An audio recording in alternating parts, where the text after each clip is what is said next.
नमस्कार, जय हिंद। आप देख रहे हैं ऋषि मीमांसा समाचार और मैं हूं अमन सिंह वत्स आपके साथ। देश कोरोना महामारी से प्रभावित है।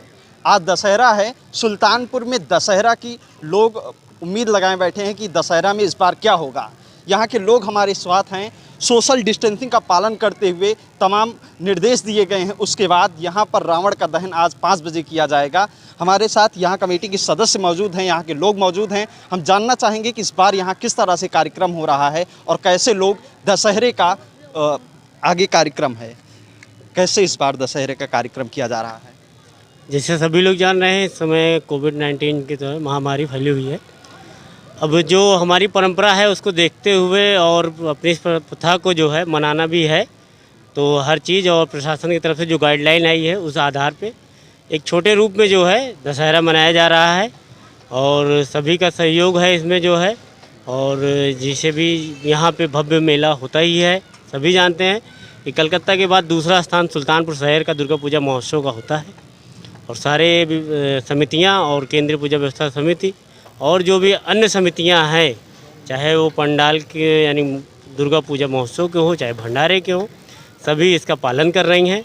और जो भी प्रशासन की तरफ से गाइडलाइन आएगी हम उसके तहत जो है अपना त्यौहार मनाएंगे। हिंदुस्तान में बेटियों के साथ तमाम तरह के अन्याय हो रहे हैं। रावण ने एक बार अन्याय किया था और उसको हजारों वर्षों से उसका दहन करते चलाया है, लेकिन आज जो लोगों के अंदर रावण है उसका दहन कैसे होगा।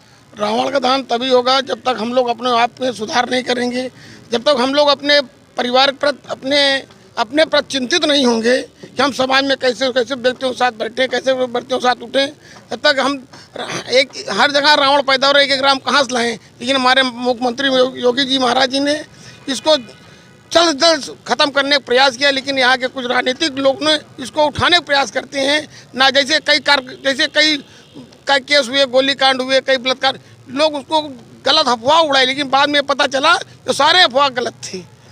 तो इस पर भी थोड़ा हमको चिंता करनी चाहिए। आपको लगता है कि जो रावण का दहन किया जा रहा है इससे जो कुरीतियां हैं वो दूर हो जाती हैं। हाँ, मैं बताना चाहूँगा कि देखिए, किसी भी चीज़ के लिए हम सभी का सहयोग नितांत आवश्यक है। घर घर रावण पग पग लंका, इतने राम कहाँ से लाऊं। हम सभी को राम बनना पड़ेगा। एक राम से काम नहीं होने वाला है, हम सभी को राम बनना पड़ेगा। हर घर में राम पैदा होना पड़ेगा। तो निश्चित है हमारे भारत माता की वीर सपूत लोग, हम सभी लोग निश्चित ही इसको, हिंदुस्तान को एक अच्छे ऊंचे शिखर तक पहुंचाएंगे। और हम सभी का परम कर्तव्य बनता है कि हम किसी न नेता पे न किसी पे टिप्पणी करना हम लोग का किसी प्रकार का कोई कर्तव्य नहीं। हम सभी लोग स्वयं सुधार करें अपने घरों में, अपने बच्चों को, अपने माता पिता का सहयोग करें, तो निश्चित है जो भी जहाँ पे गलत हो रहा है, जहाँ पे अपराध हो रहा है, वो निश्चित है काफ़ी प्रतिशतता में कम होगा। ये इसको हम भगवान राम के काल में जो रावण ने किया था उसका विरोध आज तक लोग कर रहे हैं, लेकिन आज कलयुग में जो रावण है इनका विरोध कैसे होना चाहिए।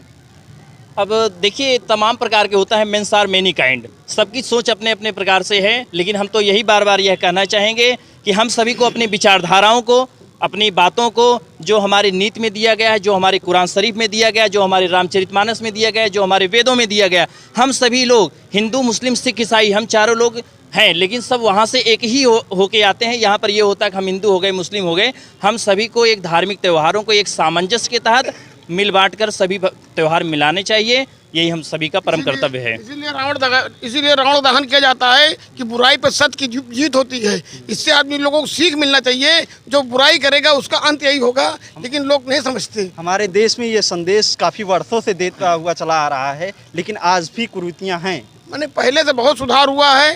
पहले इतना इलेक्ट्रॉनिक मीडिया नहीं थी, लोग जानते नहीं थे, लेकिन दिन पर दिन बहुत सुधार हुआ है।